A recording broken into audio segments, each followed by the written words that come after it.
Hello guys and gals, me Mutahar, and today we gotta talk about review channels. Now, to understand, ladies and gentlemen, I don't watch a lot of tech review stuff because, to be honest with you, most of the technology that comes out these days doesn't entirely interest me, okay? Unless you got some new graphic card coming out, then I get really excited. One of my favorite channels is Digital Foundry, because I'm a huge nerd for video game graphics. Okay, I like to know what level of DLSS, FSR, frame generation stuff is kind of going buck wild. But when it comes to smartphone reviews, I really don't care. For me, a cell phone is a device that you literally browse the internet, send a message and watch videos. Okay, that's all that it matters to me. I don't care about having the most up-to-date processor, nor do I care about playing Resident Evil 4 Remake on a phone, okay? At the end of the day, I use three simple tasks. If I could go back to Nokia 3300s, I probably would, because honestly, I don't really use my smartphone for much else. Now, one tech review channel that we all know on this platform is Marquise Brownlee, okay?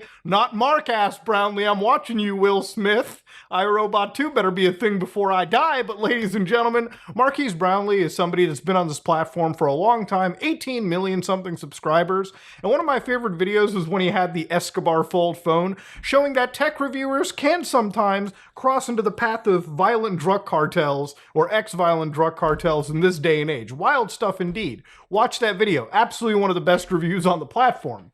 Now, he made a video review where he talked about something known as the worst product I've ever reviewed for now, okay? Now, of course, that's a pretty scathing title from somebody whose job it is to review technology. Now, inside this video, Marquise Brownlee reviews this pin, this pin known as the Humane AI pin. Now, you might be wondering, whoa, Muta, what is so wild about the Humane AI pin? To give you an idea, I'm going to show you their website real quickly. And to understand, this is the product right here. It's literally something you wear on your actual, shirt, okay? Whatever it is. Now, it's got a bit of a camera array going on. It is basically an AI-powered pin that allows you to, look at the world around you, okay? So according to them, it is an AI digital assistant on call. A bunch of them, actually. It's a researcher, interpreter, photographer, communicator, and apparently a DJ, as if you needed all of that around you at any given moment. Soon, assistants like a nutritionist, shopper, navigator, and more will join your team, making your work and life feel even easier. Now, Humane Incorporation is not a new organization. It's been around since 2018. And according to this situation, they've actually raised over $200 million.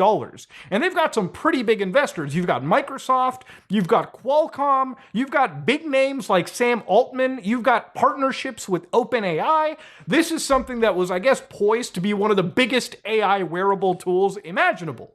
Until, of course, actual tech reviewers got their fucking hands on it. Now, when it comes to reviews, ladies and gentlemen, you should be honest, okay? Now, if this glass of yellow fluid I bought at the fast food place tasted like piss, I would tell you it tasted like piss, all right? Simply because if you decide to go to Tim Hortons and buy this exact product and it tasted like dog water, then honestly, my endorsement would ring pretty hollow. You'd never trust me again, okay? We wouldn't have that trust relationship. And same thing with channels like Marquise, okay? When he makes a tech review, he's gonna be honest about it. If the product is dog shit, then it's his right to say the product is bad, as long as he provides an ample amount of information to supplement that, which he did for 25 minutes. So I'm gonna play a clip that was shared around. Now, on the last day, I saw Bloods be yapping about this shit going, I find it distasteful, almost unethical to say this when you have 18 million subscribers. Hard to explain why, but with great reach comes great responsibility. Okay, Uncle Ben, chill the fuck out. It's a tech review, dog. What's going on? Potentially killing someone else's nascent project reeks of carelessness. First, do no harm. Now, of course, to remind you, Humane AI, once again, raised $200 million something, okay? It's not like there's dummies behind this. Now, obviously, if you look at their product, once again, ladies and gentlemen, it's an AI pin. Imagine having something like Siri or Google Now or any of these, Google or voice AI products always on your body at any given moment, okay? How is using a device like this any different than pointing the back end of a smartphone at any device and asking an AI to scan things for you? In fact, according to Marquise's own video, he actually showed how stupid this product in a way was. Watch this clip. Look and tell me what this is.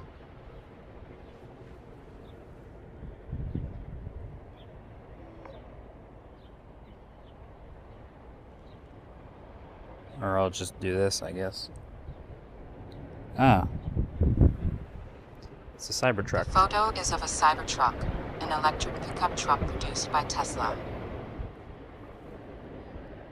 Yep. Now, if you're going to have a digital assistant on your pocket, you probably should be faster than the person who can whip out their cell phone themselves and do the same thing going on. See, what happened with this device over here, according to Marquise's actual showcase, was it used the onboard camera and actually looked in front and it said, oh, that's a car right there, okay? But in the time it took for the AI, the hardware, to phone back to the AI and then get the answer, in that amount of time, Marquise just pointed a camera, used the Google AI, and basically determined the answer right there. So again, it shows that buying a device like this is ultimately meaningless, okay? If you can just do the exact same thing anyways.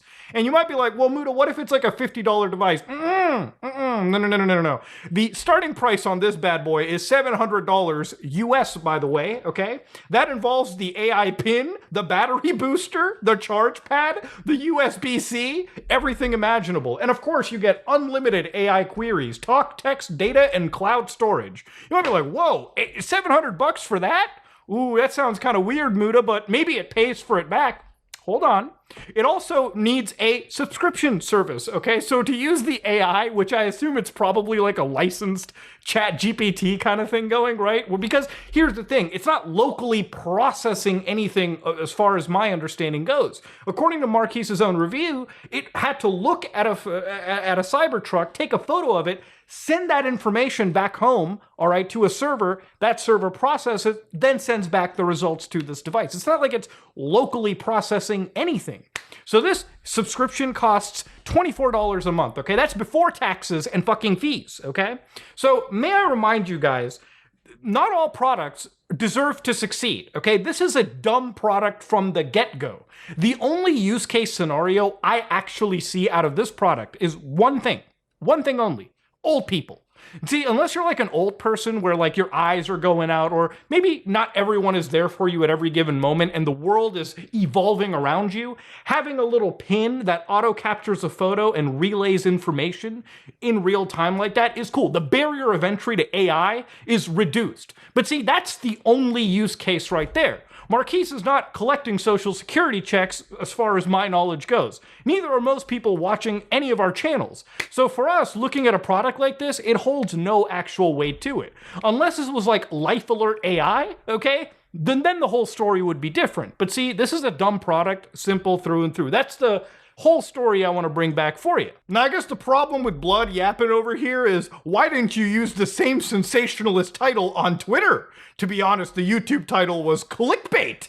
And in reality, I don't really agree the YouTube title was clickbait. The man believes this is the worst product they've ever reviewed, okay? Simple as that. Lots of people use these titles. I use these titles. Like in the worlds of SpongeBob, they're kind of like sentence enhancers. I'm sorry that in some reality, obviously with sites like YouTube or any of these social media websites, a lot of the part of making a video is the branding itself, is the actual first glance that somebody takes in a search engine. Unfortunately, clickbait is kind of a requirement for a lot of channels. Every channel does this, okay? Linus, Marquise, everyone covers it to an extent. Clickbait to me is only bad if the actual focus and core of the video has literally nothing to do with the title and the thumbnail itself, which, yes, that deserves to be called out. And honestly, according to YouTube and many platforms' TOSs, that gets taken down for being misleading, and in some cases, spam as well. So yeah, this is, again, if the title and thumbnail was bad, he backed it up with 25 minutes of actual review footage on why it was bad. Now, because of this scathing review, there's been a bit of fears that maybe the company could go bankrupt, and to be honest with you, that is really the fault of the actual investors who decided to put money into a company like this, because again, if you saw the writing on the wall, you would be able to tell that an AI pin can easily be replaced by literally any smartphone in the market in the next few months anyways, if they decide to update and add the same levels of artificial intelligence to their device. And it's not really the responsibility of a YouTube reviewer or anybody to give something a positive review. If your product is shit, it will be reflected in the market. It's as simple as that. Not everything that has millions of dollars behind it needs to succeed. Let's be honest. Now, obviously, that Humane AI pin threw me down a little bit of a rabbit hole myself because I wanted to see just how many of these devices were coming out. And of course, speaking of rabbit holes, there's the Rabbit R1. And again, it's another one of these like pin devices that you kind of have like a camera. It's all AI powered, meaning that it's a small little lightweight device. It captures, sort of a query, sends it back to a server, and comes back to you as far as my knowledge goes, which is why a lot of these devices require Wi-Fi and, again, most importantly, cellular functionality. So again, you look at a lot of these, right, like the functionalities, and it's designed to search, play music, rideshare, for instance, use generative AI, and of course, possibly for traveling, things like ticketing, and again, it also learns, so maybe it can do something advanced later on.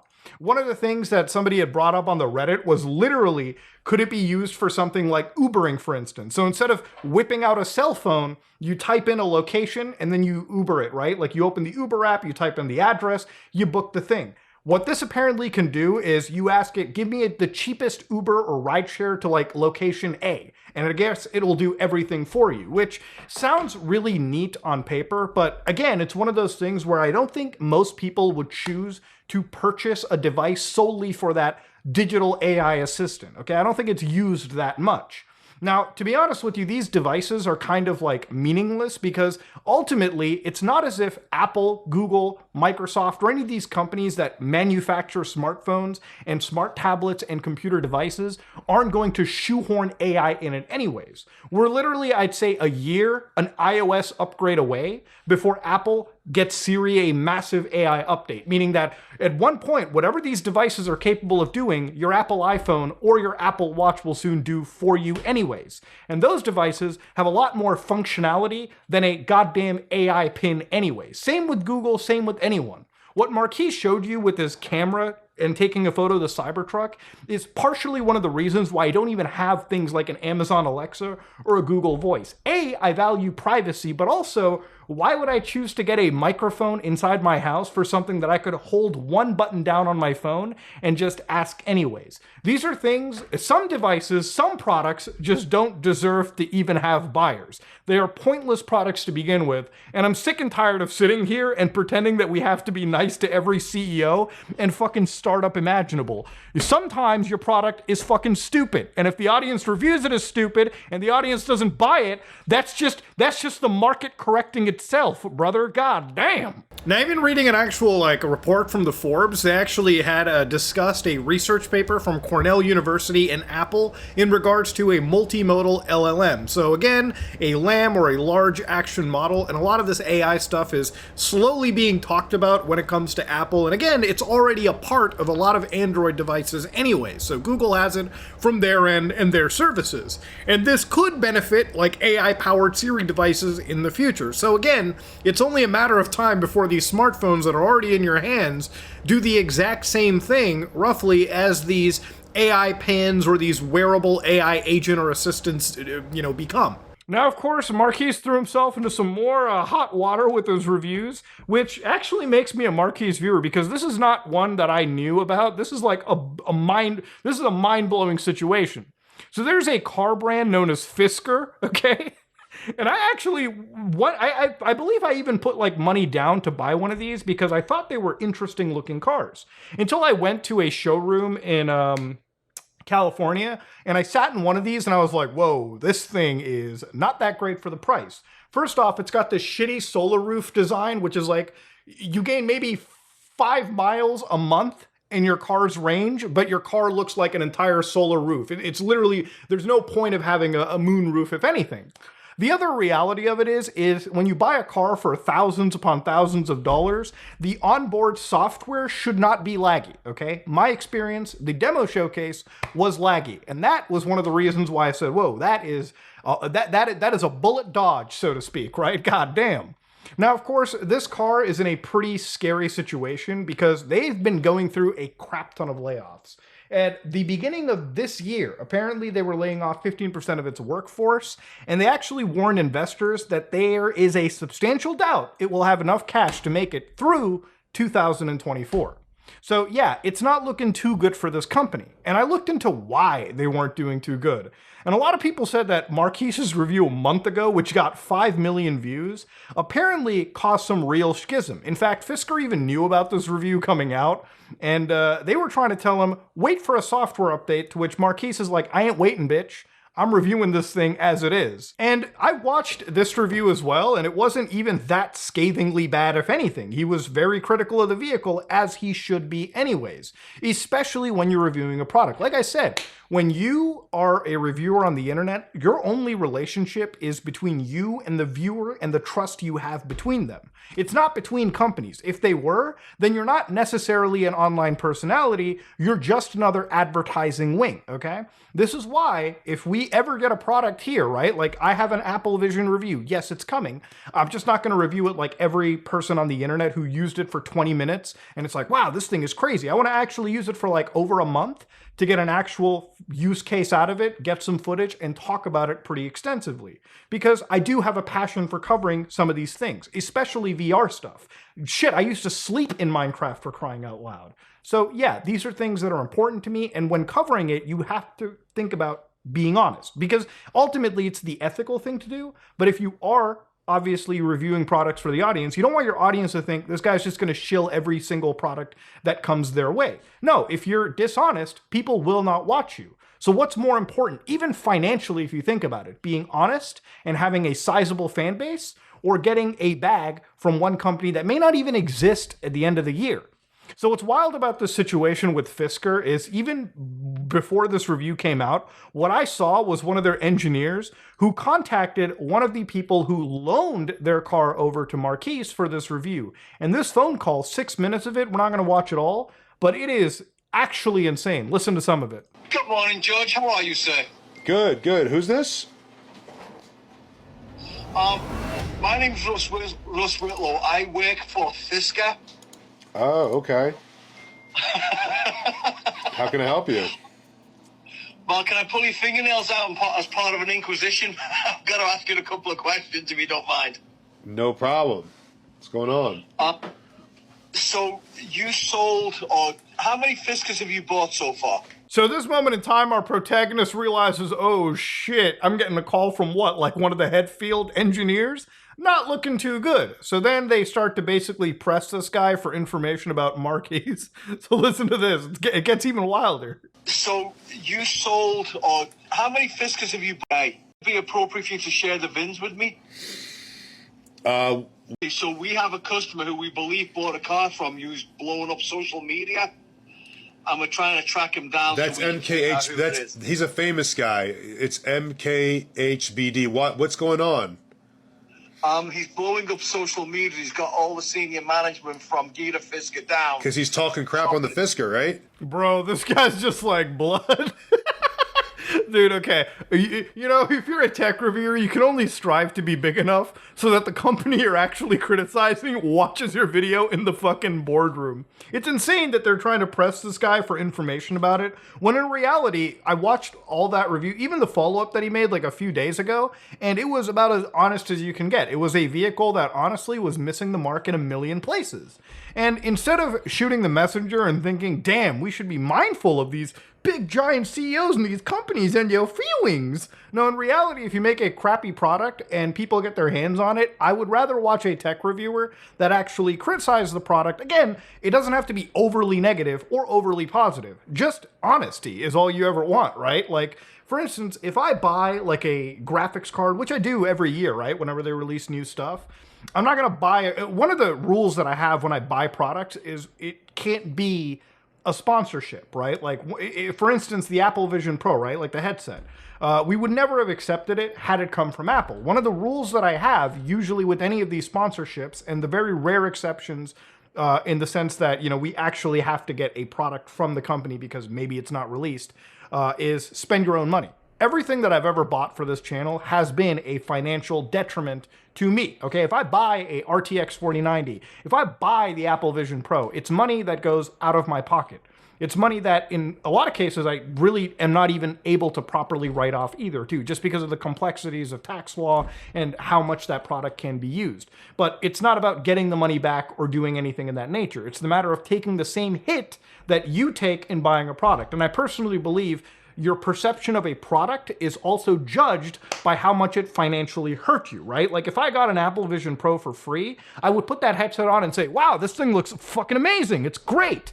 But now that I paid thousands of dollars for it, almost $5,000 Canadian, a little over, I can sit down and say, yeah, this thing looks good for the price of a used car. So yeah, it's a situation where obviously I prefer honesty, and watching this whole thing go down has given me a lot of respect for Marquise and any tech reviewer in that space that chooses to keep their integrity versus their relationship with some of these brands. And I can understand wanting to keep a relationship. Obviously, if you're on a blacklist for gaming or tech, then you miss out on day one views, you miss out on the algorithms, you miss out on being a part of that inner circle that gets access to talk about stuff, sometimes weeks in advance.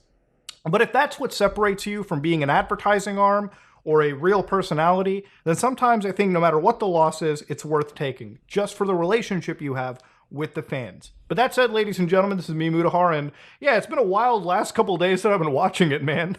Never could imagine tech reviews would piss off big Silicon Valley this hard. But yeah, ladies and gentlemen, if you like what you saw, please like, comment, and subscribe. Dislike it if you dislike it. I am out.